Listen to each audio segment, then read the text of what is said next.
अच्युतं केशवं कृष्णदामोदरं रामनारायणं जानकीवल्लभं रामनारायणं जानकीवल्लभम्। जय श्री कृष्ण। कंस की मृत्यु के पश्चात कंस की दोनों पत्नियां विधवा हो गई थी। वैदिक सभ्यता के अनुसार स्त्री कभी भी स्वतंत्र नहीं रहती है। उसके जीवन के 3 चरण होते हैं। बाल्यावस्था में स्त्री को अपने पिता के संरक्षण में रहना चाहिए। युवती स्त्री को अपने युवा पति के संरक्षण में रहना चाहिए और पति की मृत्यु होने के पश्चात उसे या तो अपने वयस्क पुत्रों के संरक्षण में रहना चाहिए अथवा वयस्क पुत्र ना होने पर उसे अपने पिता के घर जाकर उसके संरक्षण में विधवा का जीवन व्यतीत करना चाहिए। ऐसा प्रतीत होता है कि कंस के कोई वयस्क पुत्र नहीं थे, अतः विधवा होने पर उसकी पत्नियां अपने पिता के संरक्षण में चली गई। कंस की 2 रानियां थी, एक का नाम असित था, दूसरी का प्राप्ति। वे दोनों ही बिहार प्रदेश के स्वामी राजा जरासंध की पुत्रियां थीं। घर पहुंचकर दोनों रानियों ने कंस की मृत्यु के उपरांत अपनी विषम स्थिति का विवरण अपने पिता को दिया। कंस के वध के कारण उनकी दयनीय दशा के विषय में सुनकर मगधराज जरासंध शोकाकुल हुआ। कंस की मृत्यु का समाचार प्राप्त होते ही जरासंध ने पृथ्वी को यदुवंशियों से रहित रहने का निश्चय कर लिया। उसने निश्चय किया कि चूंकि श्री कृष्ण ने कंस का वध किया था, अतः समस्त यदुवंश का विनाश कर देना चाहिए। उसने अपने अनगिनत सैन्य व्यूहों सहित मथुरा के राज्य पर आक्रमण करने के लिए विशाल स्तर पर प्रबंध करना प्रारंभ किया। उसके व्यूहों में कई सहस्त्र रथ, अश्व, गज तथा पैदल सैनिक थे। कंस की मृत्यु का प्रतिकार करने के लिए जरासंध ने इस प्रकार की 13 अक्षौहिणी सेना एकत्रित की और अपनी समस्त सैन्य शक्ति सहित उसने यदु राजाओं की राजधानी मथुरा को चारों ओर से घेरकर उस पर आक्रमण कर दिया। साधारण मानव के रूप में अवतार लेने वाले श्री कृष्ण ने जरासंध की विशाल सैन्य शक्ति को देखा। उसकी सैन्य शक्ति किसी भी क्षण तट को ढक लेने को आतुर समुद्र की भांति प्रतीत होती थी। उन्होंने ये भी देखा कि मथुरावासी भय से व्याकुल हो गए हैं। वे अपने अंतःकरण में एक अवतार के रूप में अपने उद्देश्य पर विचार करने लगे। वे ये विचार भी नहीं करने लगे कि प्रस्तुत परिस्थिति का सामना किस प्रकार किया जाए। उन्होंने सोचा कि चूंकि उन्हें मगध राज्य को नहीं जीतना था, अतः मगध के राजा जरासंध को मारने से कोई लाभ नहीं था। उनका प्रयोजन समस्त जगत की बढ़ती हुई जनसंख्या को कम करना था। अतएव उन्होंने इतने अधिक पुरुषों, रथों, हाथियों तथा अश्वों का सामना करने के अवसर पर लाभ उठाया। जरासंध की सैन्य शक्ति उनके सम्मुख प्रस्तुत हुई थी और उन्होंने जरासंध की संपूर्ण सेना का वध करने का निश्चय किया, जिससे कि वे फिर लौटकर पुण्य अपनी सैन्य शक्ति का पुनर्गठन कर सके। जब भगवान श्री कृष्ण इस प्रकार विचार कर रहे थे, तभी उनके लिए सारथी, शस्त्रों, ध्वजों तथा अन्य उपकरणों से पूर्ण रूप से सुसज्जित 2 रथ बाह्य आकाश से वहां पहुंचे। श्री कृष्ण ने अपने सम्मुख उपस्थित दोनों रथों को देखा और तत्काल ही उन्होंने संरक्षण नाम से विख्यात अपने ज्येष्ठ भ्राता बलराम जी से कहा, प्रिय ज्येष्ठ भ्राता, आप आर्य श्रेष्ठ हैं, आप ब्रह्मांड के स्वामी हैं और विशेष रूप से आप यदुवंश के रक्षक हैं। जरासंध के सैनिकों के समक्ष यदुवंशियों को महान संकट का अनुभव हो रहा है और वे अत्यंत व्याकुल हैं। उनकी रक्षा करने के लिए ही अस्त्रों शस्त्रों से पूर्ण आपका रथ भी वहां उपस्थित है। मैं आपसे निवेदन करता हूं कि रथ पर बैठकर आप शत्रु की समस्त सैन्य शक्ति इन सैनिकों का विनाश कर दीजिए। इस प्रकार की अनावश्यक युद्ध तत्पर शक्तियों का नाश करने तथा पुण्य आत्मा भक्तों को सुरक्षा देने के लिए ही हम दोनों ने इस पृथ्वी पर अवतार लिया है। अब हमें अपना ध्येय पूर्ण करने का सुअवसर प्राप्त हुआ है। आइए हम अपने ध्येय को पूरा करें। इस प्रकार दशरथ के वंशज श्री कृष्ण तथा बलराम जी ने जरासंध की 13 अक्षौहिणी सेना का नाश करने का निश्चय किया। सैनिक वेश पहनकर श्री कृष्ण और बलराम अपने अपने रथों पर सवार हो गए। जिस रथ के सारथी का नाम दारुक था, उस रथ पर विराजमान होकर वे शंख ध्वनि करते हुए छोटी सी सेना साथ लेकर मथुरा के नहर के बाहर आए। आश्चर्य तो ये था कि यद्यपि दूसरे पक्ष की सैन्य शक्ति अधिक थी, फिर भी श्री कृष्ण के शंख की ध्वनि को सुनकर शत्रु के हृदय कांप गए। जब जरासंध ने बलराम जी तथा श्री कृष्ण को देखा, तब उसे किंचित दया आ गई, क्योंकि श्री कृष्ण तथा बलराम दोनों का ही उससे दोहित्र का संबंध था। उसने विशेष रूप से श्री कृष्ण को पुरुषाधम कहकर संबोधित किया, जिसका अर्थ है पुरुषों में सर्वाधिक निकृष्ट। वास्तव में समस्त वैदिक साहित्य में श्री कृष्ण पुरुषोत्तम नाम से विख्यात है, जिसका अर्थ है पुरुषों में सर्वश्रेष्ठ। श्री कृष्ण को पुरुषोत्तम नाम से संबोधित करने की जरासंध की कोई इच्छा नहीं थी। महान विद्वानों ने पुरुषाधम का वास्तविक अर्थ ये निश्चित किया है कि वे पुरुष जो अन्य सभी व्यक्तियों को नीचा दिखा दे। वास्तव में श्री भगवान के बराबर अथवा उनसे श्रेष्ठ और कोई नहीं हो सकता।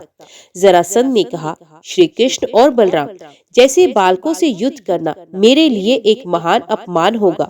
क्योंकि श्री कृष्ण ने कंस का वध किया था, अत जरासंध ने विशेष रूप से उन्हें स्वजनों का घातक कहकर संबोधित किया। कंस ने अपने इतने भांजों का वध किया था, किंतु जरासंध ने उस पर ध्यान नहीं दिया, क्योंकि श्री कृष्ण ने अपने मामा कंस का वध किया था। अत जरासंध ने उनकी आलोचना करने का प्रयास किया। आसुरी व्यवहार की यही रीति है। असुर अपने अथवा अपने मित्रों के दोष ढूंढने की अपेक्षा अपने शत्रुओं के दोष ढूंढने का प्रयास करते हैं। जरासंध ने श्री कृष्ण के क्षत्रिय न होने के लिए भी उनकी आलोचना की, क्योंकि श्री कृष्ण का पालन पोषण महाराज नंद ने किया था। अतएव श्री कृष्ण एक क्षत्रिय न होकर वैश्य थे। सामान्यतः वैश्यों का गुप्त कहा जाता है, और गुप्त शब्द का अर्थ है छुपे हुए के लिए होता है। नंद महाराज ने श्री कृष्ण का पालन भी किया था और उन्हें छिपाकर भी रखा था। जरासंध ने श्री कृष्ण पर 3 दोष आरोपण किए। पहला ये कि उन्होंने अपने मामा का वध किया था, दूसरा ये कि उन्हें उनके बाल्यकाल में छिपाकर रखा गया था, तीसरा ये कि वे क्षत्रिय भी नहीं थे। यही कारण था कि जरासंध को उनसे युद्ध करने में लज्जा का अनुभव हो रहा था। तत्पश्चात बलराम जी की ओर मुड़कर जरासंध ने उन्हें संबोधित किया, बलराम, यदि तुम्हारी इच्छा हो तो श्री कृष्ण के साथ साथ तुम भी मुझसे युद्ध कर सकते हो। यदि तुमसे धैर्य है, तुम मेरे बाणों के मारे जाने की प्रतीक्षा कर सकते हो। इस प्रकार तुम्हें स्वर्गलोक प्राप्त होगा। श्रीमद् भागवत गीता में कहा गया है, युद्ध करते हुए शत्रु को 2 प्रकार के लाभ हो सकते हैं। यदि ये युद्ध में विजय प्राप्त करता है तो उसे विजय के फल भोगने का आनंद प्राप्त होता है, किंतु यदि वे युद्ध में वीरगति प्राप्त करता है तब उसे स्वर्गलोक प्राप्त होता है। जरासंध को इस प्रकार कहते सुनकर श्री कृष्ण ने उत्तर दिया, प्रिय राजन जरासंध, जो शूरवीर होते हैं वे अधिक बातें नहीं करते। उसके स्थान पर वे अपना कौशल प्रदर्शित करते हैं। चूंकि तुम अत्यधिक बातें कर रहे हो, इससे प्रतीत होता है कि तुम्हें विश्वास है कि इस युद्ध में तुम्हारी मृत्यु होगी। हमें तुम्हारी और अधिक बातें नहीं सुननी है, क्योंकि जिसकी मृत्यु होने वाली हो अथवा जो अत्यंत दुखी हो, उस व्यक्ति की बातें सुनने में कोई लाभ नहीं। जरासंध ने श्री कृष्ण से युद्ध करने के निमित्त उनके चारों ओर से विशाल सैन्य शक्ति द्वारा घेर लिया, जैसे सूर्य कोहरे और धूली से ढका हुआ प्रतीत होता है। उसी भांति परम सूर्य श्री कृष्ण को भी जरासंध की सैन्य शक्ति ने ढक लिया था। श्री कृष्ण तथा बलराम जी के रथ क्रमश गरुड़ तथा ताल वृक्षों के चित्रों से अंकित थे। मथुरा की सभी नारियां इस अद्भुत युद्ध को देखने के लिए घरों, महलों तथा द्वारों के ऊपर खड़ी थी, किंतु जब जरासंध की सैन्य शक्ति ने श्री कृष्ण के रथ को घेर लिया और वे अदृश्य हो गया, तब वे इतनी भयभीत हो गई कि कुछ नारियां मूर्छित हो गई। श्री कृष्ण ने स्वयं को जरासंध की सैन्य शक्ति से अभिभूत हुआ पाया। उनकी मुट्ठी भर सैनिकों को जरासंध की सेना व्याकुल कर रही थी। अतएव श्री कृष्ण ने तत्काल ही शारंग नामक अपना धनुष उठा लिया। श्री कृष्ण ने अपने तरकश में से एक के बाद एक बाण निकालकर उन्हें धनुष की डोरी पर रखकर शत्रु की ओर मारना प्रारंभ कर दिया। उनके बाणों का लक्ष्य इतना अचूक था कि जरासंध के हाथी, अश्व और पैदल सैनिक अति शीघ्र मारे गए। श्री कृष्ण की अनवरत बाण वर्षा ऐसी प्रतीत होती थी मानो एक प्रज्वलित अग्नि का बवंडर हो, जो जरासंध की सेना का वध कर रहा था। जब श्री कृष्ण ने बाण छोड़े तो हाथियों के सिर बाणों से कट गए। सभी हाथी धीरे धीरे गिरने लगे। उसी प्रकार सभी अश्वों की गर्दनें कटने लगी और वे गिर पड़े, और ध्वज सहित सारे रथ भी गिर गए। रथ रथ पर सवार योद्धा तथा सारथी भी गिर गए। लगभग सभी पैदल सैनिकों के सर, हाथ और पैर कट गए और वे युद्ध भूमि में गिर गए। इस भांति कई सहस्त्र हाथी, सैनिक तथा घोड़े मारे गए और उनका रक्त नदी की धारा के समान प्रवाहित होने लगा। उस नदी में सैनिकों की कटी हुई भुजाएं सर्प के समान प्रतीत होती थी। उनके सर कछुए के समान तथा हाथियों के मृत शरीर छोटे छोटे द्वीपों के समान प्रतीत होते थे। मृत अश्व शार्क मछलियों के समान प्रतीत होते थे। श्री भगवान की इच्छा से वहां युद्ध सामग्रियों से पूर्ण रक्त की एक महान नदी बह रही थी। पैदल सैनिकों के हाथ पैर विभिन्न मछलियों के समान और उनके केश समुद्री खरपतवार और दलदल के समान तैर रहे थे और सैनिकों के तैरते हुए धनुष नदी की तरंगों के समान प्रतीत होते थे। सैनिकों तथा सेनापतियों के शरीरों के आभूषण रक्त की नदी में बहते हुए कंकड़ों के समान प्रतीत होते थे। संरक्षण के नाम से प्रसिद्ध बलराम जी अपनी गदा से इतनी वीरता से युद्ध करने लगे कि श्री कृष्ण द्वारा निर्मित रक्त की नदी में बाढ़ आ गई। जो कायर थे वे इस भयंकर और विकराल दृश्य को देखकर अत्यधिक भयभीत हो गए और जो शूरवीर थे वे प्रसन्नता पूर्वक दोनों भाइयों के शौर्य के विषय में परस्पर चर्चा करने लगे। यद्यपि जरासंध के पास सैन्य शक्ति का एक विशाल सागर था, तथापि बलराम जी तथा भगवान श्री कृष्ण के युद्ध ने पूरी स्थिति को सामान्य युद्ध से कहीं बढ़कर एक भयंकर दृश्य में परिवर्तित कर दिया। साधारण मस्तिष्क वाले व्यक्ति सोच भी नहीं सकते कि ये किस प्रकार संभव हुआ, किंतु जब इन गतिविधियों को श्री भगवान की लीला मान ले, जिनकी इच्छा से प्रत्येक वस्तु संभव है, तब ये बात समझी जा सकती है। श्री भगवान अपनी इच्छा मात्र से सृष्टि की रचना, पालन तथा संहार करते हैं। उनके लिए शत्रु से युद्ध करते हुए विनाश का इतना विशाल दृश्य निर्मित करना कोई इतनी अद्भुत घटना नहीं है, किंतु फिर भी चूंकि श्री कृष्ण तथा बलराम जी जरासंध से साधारण मानवों की भांति युद्ध कर रहे थे, अतः ये घटना अद्भुत प्रतीत हुई। जब जरासंध के सभी सैनिकों का वध हो गया और वे अकेला ही जीवित बचा, तो निश्चित रूप से वे उस समय अत्यंत निराश हो गया। जिस प्रकार एक सिंह महान शक्ति से दूसरे सिंह को पकड़ता है, उसी प्रकार श्री बलराम जी ने तत्काल उसे बंदी बना लिया। किंतु जब वे जरासंध को साधारण डोरी तथा वरुण पास से बांध रहे थे, तब भविष्य की एक अन्य बड़ी योजना का विचार करके श्री कृष्ण ने उनसे कहा, जरासंध को बंदी ना बनाए। तदंतर श्री कृष्ण ने जरासंध को मुक्त कर दिया। जरासंध महान शूरवीर योद्धा था, अति इस पराजय से वे अत्यंत लज्जित हुआ। उसने निश्चय किया अब वे राजा का जीवन व्यतीत नहीं करेगा, अपितु अपने राजा के पद का त्याग करके वन में जाकर कठोर संयम तथा तपस्या करते हुए ध्यान का अभ्यास करेगा। जब वे अपने अन्य मित्र नृपों के साथ घर लौट रहा था, तब उन्होंने उसे संन्यास ना ग्रहण करने की मंत्रणा दी। उन्होंने उससे कहा वे निकट भविष्य में श्री कृष्ण से पुनः युद्ध करने के निमित्त शक्ति एकत्रित करे। जरासंध के मित्र राजा उसे उपदेश देने लगे। सामान्यतः यदु राजाओं की शक्ति द्वारा उसकी पराजय संभव नहीं थी, किंतु उसकी जो पराजय हुई थी उसका कारण केवल उसका दुर्भाग्य था। राजाओं ने जरासंध को प्रोत्साहित किया। उन्होंने कहा कि उसका युद्ध कौशल निश्चित रूप से शौर्यपूर्ण था, अतएव उसे अपनी पराजय को इतनी गंभीरता से नहीं लेना चाहिए। उसकी पराजय का कारण उसके विगत क्रम थे, उसके युद्ध कौशल में कोई दोष नहीं। इस प्रकार मगध देश का राजा जरासंध अपनी समस्त शक्ति खोकर और बंदी बनाए जाने तथा उसके पश्चात मुक्त किए जाने पर अपमानित होकर अपने राज्य को लौटने के अतिरिक्त और कुछ नहीं कर सका। इस प्रकार भगवान श्री कृष्ण ने जरासंध के सैनिकों पर विजय प्राप्त की।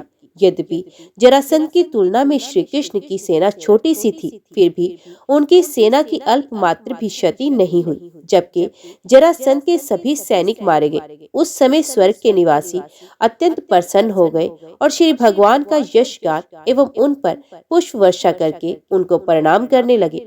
उन्होंने इस विजय की अत्यंत प्रशंसा की। जरासंध अपने राज्य को लौट गया और इस प्रकार मथुरा नगर पर निकट भविष्य में आक्रमण का भय नहीं रहा। मथुरा के नागरिकों ने व्यावसायिक गायों जैसे सूत, मागदो तथा सुंदर गीतों की रचना से पट्टू कवियों के सम्मिलित गान का आयोजन किया। वे कवि तथा गायक श्री कृष्ण की विजय का यशगान करने लगे। विजय के उपरांत जब भगवान श्री कृष्ण ने नगर में प्रवेश किया तो अनेक तुरही, शंख तथा दुदंभी बजने लगी। विभिन्न वाद्यों जैसे भैरव, तूर्य, वीणा, मुरली तथा मृदंग की सम्मिलित ध्वनि ने उनका सुंदर स्वागत किया। श्री कृष्ण के नगर में प्रवेश के समय समस्त नगर को अत्यंत स्वच्छ किया गया था और विभिन्न गलियों तथा पथों पर जल का छिड़काव किया गया था। नगर निवासी प्रसन्न थे और उन्होंने अपने घरों तथा अपनी दुकानों को ध्वजा पताकाओं से सुसज्जित किया था। अनेक स्थानों पर ब्राह्मण वैदिक मंत्रों का उच्चारण कर रहे थे। लोगों ने चौराहों तथा गलियों पर द्वारों का निर्माण किया था।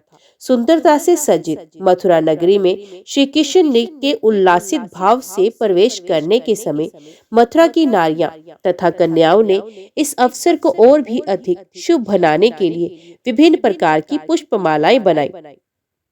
वैदिक रीति के अनुसार उन्होंने ताजी दुर्वा मिश्रित दही लिया और विजय उल्लास को और अधिक शुभ बनाने के लिए उसे इधर उधर छिड़कने लगी। जब श्री कृष्ण गलियों से होकर गए तब सभी स्त्रियां अत्यंत स्नेह से उनका दर्शन करने लगी। श्री कृष्ण जी और बलराम जी रणक्षेत्र से एकत्रित किए हुए आभूषण और रत्नादि अनेक प्रकार की सामग्री लिए जा रहे थे, जिसे उन्होंने राजा उग्रसेन को उपहार में दिया। इस प्रकार श्री कृष्ण ने अपने नाना के प्रति आदर प्रदर्शित किया, क्योंकि उस समय उग्रसेन ही यदुवंश के राजा थे। मगधराज जरासंध ने मथुरा नगर पर न केवल एक बार आक्रमण किया, अपितु उतने ही सैन्य व्यूहों के सुसज्जित होकर उसने मथुरा पर उसी तरह 17 बार आक्रमण किया। प्रत्येक बार उसकी पराजय हुई और उसके सभी सैनिकों का श्री कृष्ण ने वध कर दिया। प्रत्येक बार जरासंध को उसी भांति निराश होना पड़ता। प्रत्येक बार यदुवंशी राजा उसी प्रकार जरासंध को बंदी बनाते थे और तत्पश्चात अपमानजनक ढंग से मुक्त कर देते थे और प्रत्येक बार जरासंध निर्लज्जता पूर्वक घर लौट जाता था। जब जरासंध इसी प्रकार 18वें आक्रमण का प्रयास कर रहा था, तब मथुरा के दक्षिण में रहने वाले एक यवन राजा ने भी यदुवंश के ऐश्वर्य से आकर्षित होकर नगर पर आक्रमण कर दिया। कहा जाता है कि इस यवन राजा कालयवन का आक्रमण करने के लिए नारद जी ने प्रेरणा दी थी। विष्णु पुराण में इस कथा का वर्णन आया है। एक बार यदुवंश के पुरोहित गर्ग मुनि पर उनके साले ने व्यंग्य किया था। जब यदु राजाओं ने ये व्यंग्य सुना तो वे गर्ग मुनि पर हंस पड़े और गर्ग मुनि यदु राजाओं पर कुपित हो गए। अतएव उन्होंने निश्चय किया कि वे ऐसे किसी व्यक्ति को उत्पन्न करेंगे जिससे यदुवंश भयभीत रहेगा। अतः उन्होंने शिवजी को प्रसन्न करके एक पुत्र का वरदान प्राप्त किया। एक यवन राजा की पत्नी के गर्भ से उन्होंने पुत्र काले यवन उत्पन्न किया। इस काले यवन ने नारद जी से पूछा, जगत में सर्वाधिक शक्तिशाली राजा कौन है? नारद जी ने उसे जानकारी दी कि यदुवंशी सर्वाधिक शक्तिशाली है। श्री नारद मुनि ने इस प्रकार जानकारी प्राप्त करके काले यवन ने मथुरा नगर पर उसी समय आक्रमण कर दिया जब जरासंध उस पर 18वीं बार आक्रमण करने का प्रयास कर रहा था। कालेवन जगत के ऐसे राजा के साथ युद्ध घोषित करने को अत्यंत उत्सुक था जो उसके लिए उपयुक्त प्रतिद्वंदी हो, किंतु उसे अभी तक कोई उपयुक्त प्रतिद्वंदी प्राप्त नहीं हुआ था। अब श्री नारद मुनि द्वारा मथुरा के विषय में जानकारी प्राप्त होने पर उसने इस नगर पर आक्रमण करना बुद्धिमानी समझा। मथुरा पर आक्रमण करते समय वे अपने साथ 3 करोड़ यवन सैनिक लेकर आया। जब मथुरा इस प्रकार घिर गई तब भगवान श्री कृष्ण विचार करने लगे, जरासंध तथा काल्यवन नामक 2 भयानक शत्रुओं के आक्रमण के भय के कारण यदुवंश घोर विपत्ति में है। समय कम होता जा रहा था। काल्यवन ने पहले से ही मथुरा को चारों ओर से घेर रखा था। उसे आशा थी कि पहले 17 प्रयासों में जितनी सैन्य टुकड़ियां थी उतनी ही टुकड़ियां पुण्य लेकर जरासंध भी अगले दिन आ जाएगा। श्री कृष्ण को विश्वास था कि अब जबकि काल्यवन भी मथुरा पर आक्रमण कर रहा है, उसी समय मथुरा को जीतने का अवसर का लाभ जरासंध अवश्य उठाएगा। अतएव उन्होंने मथुरा नगर की सुरक्षा के लिए 2 सैनिक बिंदुओं पर पहले से प्रबंध करना उचित समझा। यदि श्री कृष्ण और बलराम जी दोनों एक स्थान पर काल्यावन से युद्ध में रत होंगे, तो जरासंध दूसरे स्थान से आकर पूरे यदु परिवार पर आक्रमण करके अपना बदला ले सकता है। जरासंध अत्यंत बलशाली था और 17 बार पराजित होने के कारण वे यदु परिवार के सदस्यों की निर्दयता पूर्वक हत्या कर सकता था अथवा उन्हें बंदी बनाकर अपने राज्य में ले जा सकता था। अतएव श्री कृष्ण ने एक ऐसे स्थान पर एक अजय दुर्ग का निर्माण करने का निश्चय किया, जहाँ कोई भी द्वित जीव, चाहे वे मनुष्य हो अथवा असुर, प्रवेश ना कर सके। उन्होंने अपने संबंधियों को उस दुर्ग में रखने का निश्चय किया, जिससे स्वयं श्री कृष्ण शत्रुओं से युद्ध करने के लिए मुक्त रह सके। ऐसा प्रतीत होता है कि पूर्व काल में द्वारका भी मथुरा राज्य का एक भाग था, क्योंकि श्रीमद् भागवत में कहा गया है कि श्री कृष्ण ने सागर के मध्य दुर्ग का निर्माण किया। श्री कृष्ण द्वारा निर्मित दुर्ग के अवशेष आज भी द्वारका की खाड़ी में है। सर्वप्रथम उन्होंने 96 वर्ग मील में फैली हुई एक अत्यंत सुदृढ़ दीवार का निर्माण किया। ये दीवार भी समुद्र के अंदर थी। ये परकोटा अद्भुत था और विश्वकर्मा ने इसकी योजना बनाई और निर्माण किया था। कोई साधारण शिल्पी सागर के मध्य ऐसे दुर्ग का निर्माण नहीं कर सकता था, किंतु विश्वकर्मा जैसा शिल्पकार, जिसे देवताओं में अभियंता माना जाता है, ब्रह्मांड के किसी भी भाग में कहीं भी ऐसी अद्भुत शिल्पकारी कर सकता है। यदि श्री भगवान के प्रबंध के द्वारा बाह्य आकाश अंतरिक्ष की भारहीनता में विशालकाय ग्रहों को तैराया जा सकता है, तब सागर में 96 वर्ग मील के क्षेत्र में फैले हुए एक दुर्ग का शिल्पपूर्ण निर्माण कोई अति अद्भुत कार्य नहीं था।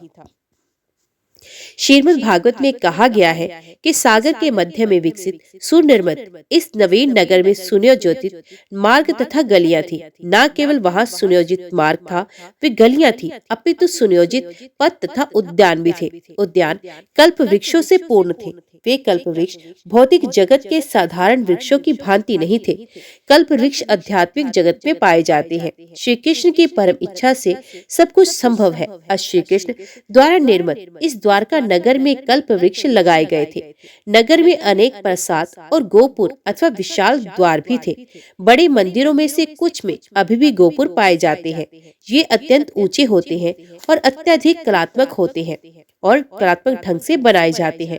इन प्रसादों और गोपुरों पर स्वर्णिम कलश थे। राजमहलों में अथवा द्वारों पर ये कलश शुभ शगुन माने जाते हैं।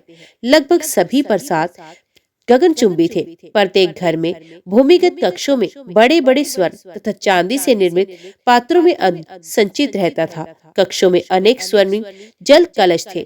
शयन कक्षों की सज्जा रत्नों से की गई थी। भूमि तल पर मरकत मणि की पच्चीकारी की गई थी। यदुवंशियों के उपाध्याय श्री विष्णु की मूर्ति नगर के प्रत्येक घर में स्थापित की गई थी। निवास स्थानों का प्रबंध इस प्रकार किया गया था कि विभिन्न जातियों, ब्राह्मणों, क्षत्रियों, वैश्यों तथा शूद्रों को अपने अपने स्थान थे। इससे ऐसा प्रतीत होता है कि उस समय भी जाति प्रथा प्रचलित थी। नगर के मध्य में एक और निवास स्थान था, जिसका निर्माण विशेष रूप से राजा उग्रसेन के लिए किया गया था। सभी घरों में वे सर्वाधिक शोभायमान था। जब इंद्र देवता ने देखा कि श्री कृष्ण अपनी रुचि के एक विशेष नगर का निर्माण कर रहे हैं, तब उन्होंने स्वर्ग के प्रसिद्ध पारिजात पुष्प को उस नए नगर में लगाने के लिए भेजा। उन्होंने सुधर्मा नामक एक सभा भवन भी भेजा, जिस सभाक्रम का विशेष गुण ये था कि इसके अंदर किसी भी बैठक में भाग लेने वाला व्यक्ति वृद्धावस्था की निर्बलता पर विजय प्राप्त कर सकता था। वरुण देवता ने मन की गति से दौड़ाने में समर्थ एक श्वेत अश्व भेजा, जिसके कान काले थे। देवताओं के कोषाध्यक्ष कुबेर ने भौतिक ऐश्वर्य की 8 सिद्धियों को प्राप्त करने की कला प्रदान की।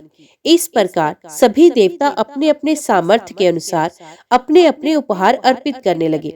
सब मिलाकर 33 करोड़ देवता है और प्रत्येक को ब्रह्मांड के किसी विशेष विभाग का प्रबंध कार्य सौंपा गया है।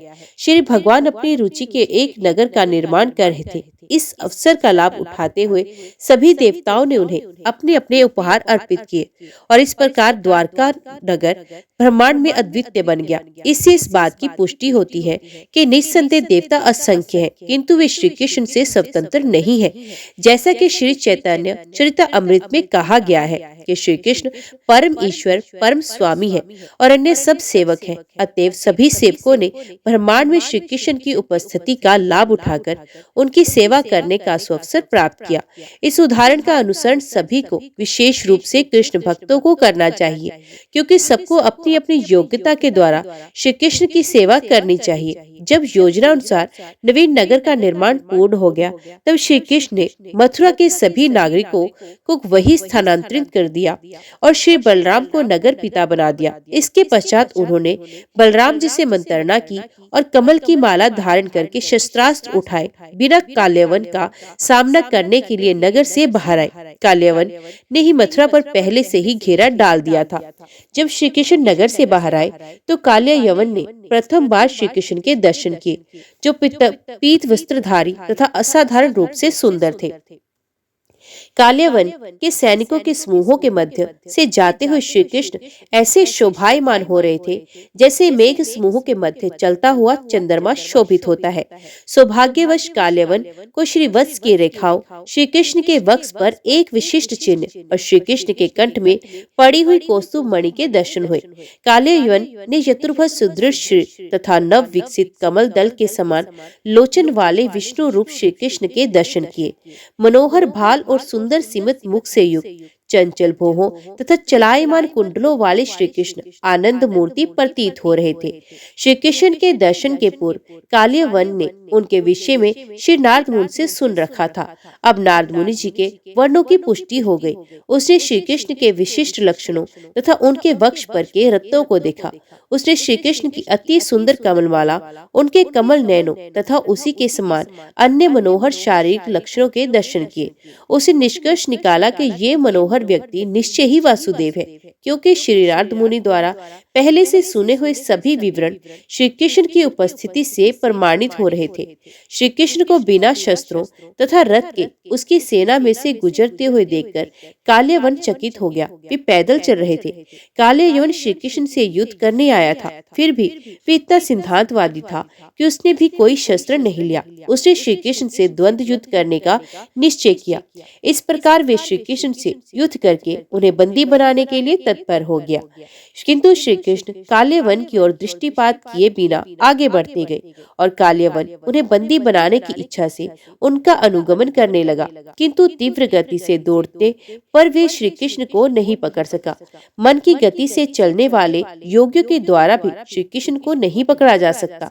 उन्हें केवल भक्ति पथ का अनुसरण करने वालों के द्वारा ही प्राप्त किया जा सकता है और काल्यवन को भक्ति का अभ्यास नहीं था।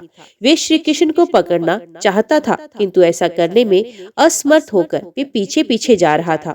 काल्यवन ने अत्यंत तीव्र गति से दौड़ना प्रारंभ किया और वे सोच रहा था, अब मैं समीप आ गया हूँ, अब मैं उन्हें पकड़ लूंगा उन्हें, किंतु वे उन्हें पकड़ ना सका। श्री कृष्ण उसे दूर ले गए और एक पर्वत की गुफा में प्रविष्ट हो गए। कमलवन ने सोचा कि श्री कृष्ण उसे युद्ध करने से बचने के लिए गुफा में आश्रय ले रहे हैं। वे इन शब्दों से उनकी भर्त्सना करने लगे। अरे कृष्ण, मैंने सुना था कि तुम यदु वंश में जन्मे एक महान शूरवीर हो, किंतु मैं देख रहा हूँ कि तुम एक कायर की भांति युद्ध से मुख मोड़कर भाग रहे हो। ये तुम्हारे वंश की परंपरा तथा तुम्हारे नाम के योग्य नहीं है। तीव्रता से दौड़ते हुए काल्यवन श्री कृष्ण का अनुगमन कर रहा था, किंतु तब भी वे उन्हें नहीं पकड़ सका, क्योंकि वे पापी जीवन के समस्त दोषों से मुक्त नहीं था। वैदिक संस्कृति के अनुसार ब्राह्मण, क्षत्रिय तथा वैश्य आदि उच्च वर्णों के लोग तथा श्रमिक वर्ग भी जो विधि विधानों का पालन नहीं करते, म्लेच्छ अथवा यवन कहलाते हैं। वैदिक समाज की योजना इस प्रकार की गई है कि संस्कार नामक सांस्कृतिक उत्कृष्ट अथवा शुद्धिकरण की विधि से शूद्र भी धीरे धीरे ब्राह्मणों के पद तक उन्नति कर सकते हैं। वैदिक धर्म ग्रंथों के मत अनुसार कोई भी जन्म से ब्राह्मण अथवा म्लेच्छ नहीं होता। जन्म से सभी शूद्र होते हैं। शुद्धिकरण की विधि द्वारा व्यक्ति ब्राह्मण तक के स्तर तक अपनी उन्नति करता है। यदि वे ऐसा ना करके अपना और भी पतन कर लेता है, तब वे मलेच्छ अथवा यवन कहलाता है। काले वन भी यवनों अथवा मलेच्छों के वर्ग से भी एक था। ये पापों से दूषित था और श्री कृष्ण के समीप नहीं पहुंच सका।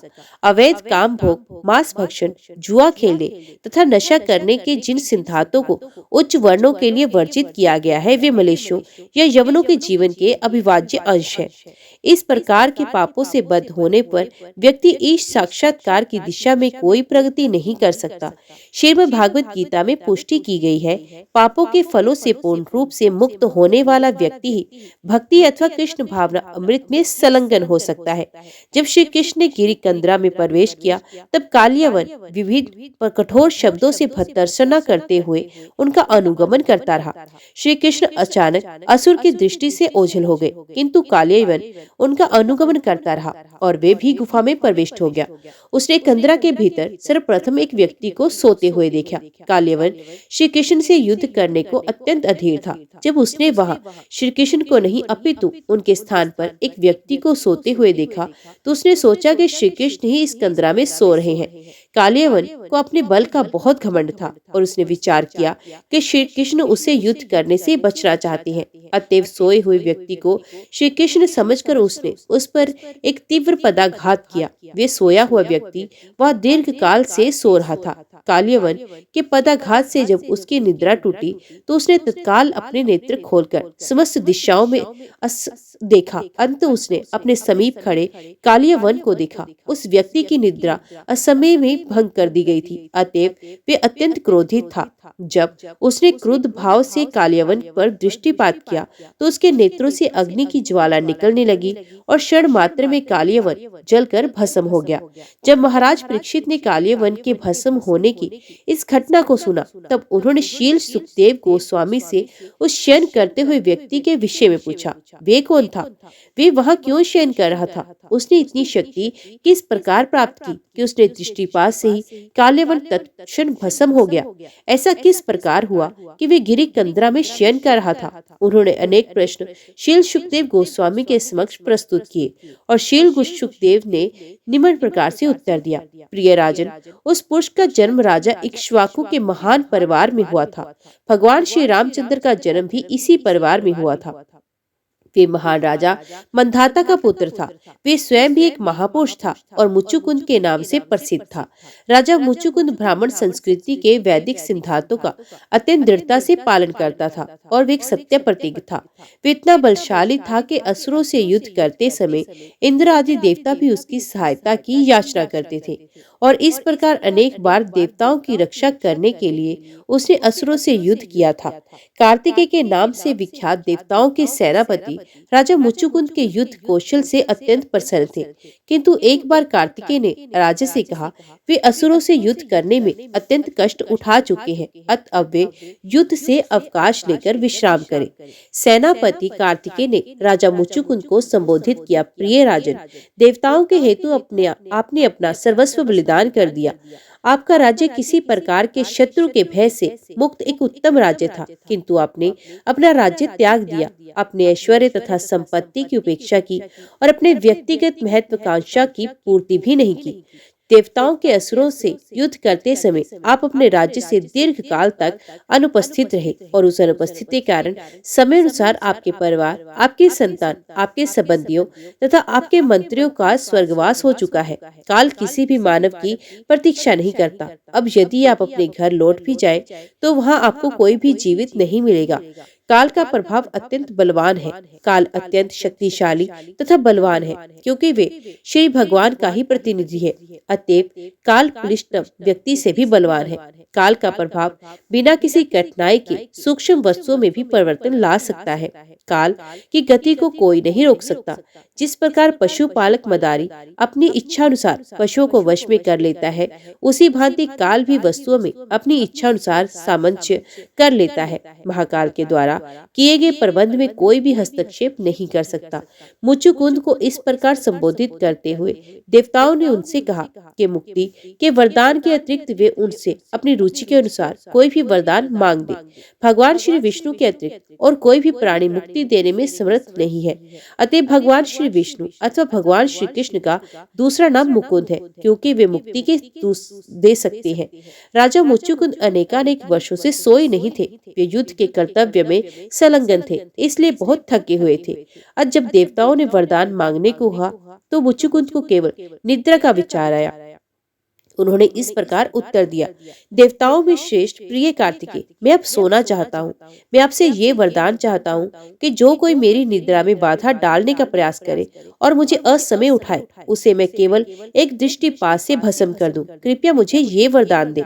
देवता कार्तिकेय सहमत हो गए और उन्होंने ये भी वरदान दिया कि पूर्ण विश्राम ग्रहण करने में समर्थ होंगे।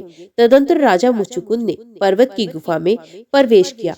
कार्तिकेय के वरदान की शक्ति से मुचुकुंद द्वारा कालियावन पर दृष्टिपात मात्र से भस्म हुआ। जब ये घटना पूरी हो गई, श्री कृष्ण मुचुकुंद के सम्मुख आए। वास्तव में श्री कृष्ण ने मुचुकुंद को उनकी तपस्या से मुक्ति देने के लिए ही गुफा में प्रवेश किया था, किंतु वे उनके समक्ष पहले नहीं आए। उन्होंने ऐसा प्रबंध किया कि पहले कालियावन मुचुकुंद के समक्ष आए। श्री भगवान का यही स्वभाव है। वे एक कार्य इस प्रकार से करते हैं कि उससे अन्य अनेक प्रयोजन भी सिद्ध हो जाते हैं। श्री कृष्ण गुफा में सोते हुए मुचुकुंद का उद्धार करना चाहते थे, साथ ही साथ मथुरा पर आक्रमण करने वाले कालियावन का भी उद्धार करना चाहते थे। इस कार्य से उन्होंने सभी प्रयोजन सिद्ध किए। जब भगवान श्री कृष्ण मुचुकुंद के समक्ष प्रकट हुए, तब राजा ने पीत वस्त्र धारे शिरवत्स के चिन्ह से चिन्हित वक्ष वाले श्री कृष्ण के दर्शन किए। श्री कृष्ण के कंठ में कौस्तुभ मणि लटक रही थी। कंठ से लेकर जांघों तक लटकती हुई वैजयंती माला धारण किए हुए श्री कृष्ण मुचुकुंद के समक्ष चतुर्भुजी विष्णु मूर्ति के रूप में प्रकट हुए। वे अत्यंत ज्योतिर्मय थे। उनके मुख पर अत्यंत सुंदर मुस्कान थी। उनके दोनों कानों में रत्न जड़ित कुंडल थे। श्री कृष्ण मानव की कल्पना से कहीं अधिक सुंदर लग रहे थे। वे न केवल इन लक्षणों से युक्त प्रकट हुए, अपितु उन्होंने मुचुकुंद पर एक अत्यंत तेजस्वी दृष्टि डाली और राजा का मन आकर्षित कर लिया। यद्यपि वे सर्वाधिक पुरातन श्री भगवान थे, तथापि वे एक नव किशोर के समान प्रतीत हो रहे थे और उनकी चाल मुक्त हिरण के समान थी। वे अत्यंत बलशाली प्रतीत हो रहे थे। बल में उनकी श्रेष्ठता इतनी अधिक है कि प्रत्येक मानव को उनसे भयभीत होना चाहिए। जब मुचुकुंद ने श्री कृष्ण के तेजस्वी स्वरूप को देखा, तब उनमें श्री भगवान के विषय में कौतूहल उत्पन्न हुआ और उन्होंने अत्यंत विनय पूर्वक श्री भगवान से प्रश्न करना आरंभ किया। प्रिय भगवान, क्या आप मैं पूछ सकता हूँ, आप इस पर्वत कंदरा में कैसे आए? आप कौन है? मैं देख सकता हूँ आपके चरण कोमल कमल के समान है। कांटों तथा झाड़ियों से पूर्ण इस वन में आप किस प्रकार चल सके? मुझे ये देखकर आश्चर्य हो रहा है। अतएव आप बलवानों में परम बलवान श्री भगवान तो नहीं? आप समस्त प्रकाश तथा अग्नि के मूल स्रोत तो नहीं? क्या मैं सूर्य, चंद्र अथवा देवेंद्र, इंद्र आदि महान देवताओं में से आपको एक समझूं, अथवा आप किसी और ग्रह के अधिपति देवता लोकपाल हैं? मुचुकुंद को भली भांति ज्ञात था कि प्रत्येक उच्चतर लोक का अपना लोकपाल होता है। वे आधुनिक मानवों की भांति अज्ञानी नहीं थे, जो वे मानते थे कि पृथ्वी लोक जीवों से पूर्ण है और अन्य ग्रह रिक्त है। श्री कृष्ण के किसी अज्ञात लोक के अधिपति देवता होने के विषय में मुचुकुंद की जिज्ञासा अत्यंत उपयुक्त थी। श्री भगवान के शुद्ध भक्त होने के कारण राजा मुचुकुंद तत्काल समझ गए कि भगवान श्री कृष्ण जो उनके समक्ष इस प्रकार के ऐश्वर्य युक्त लक्षण में प्रकट हुए हैं, भौतिक ग्रहों के अधिपति देवताओं में से एक नहीं हो सकते। वे अवश्य ही भगवान श्री कृष्ण होंगे, जिनके अनेक श्री विष्णु रूप हैं। अतः मुचुकुंद ने उन्हें श्री पुरुषोत्तम भगवान श्री विष्णु माना।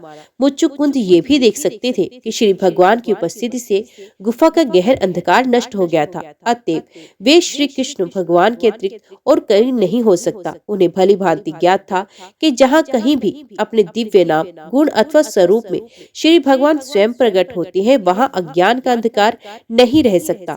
वे अंधकार में रखे गए एक दीपक की भांति है। अंधकार युक्त स्थान को तो वे तत्काल प्रकाश से पूर्ण कर देते हैं। जय श्री कृष्णा। आज की वीडियो में इतना ही। उम्मीद करती हूँ वीडियो आपको पसंद आई होगी। वीडियो पसंद आई हो तो वीडियो को लाइक और चैनल को सब्सक्राइब जरूर कीजिएगा।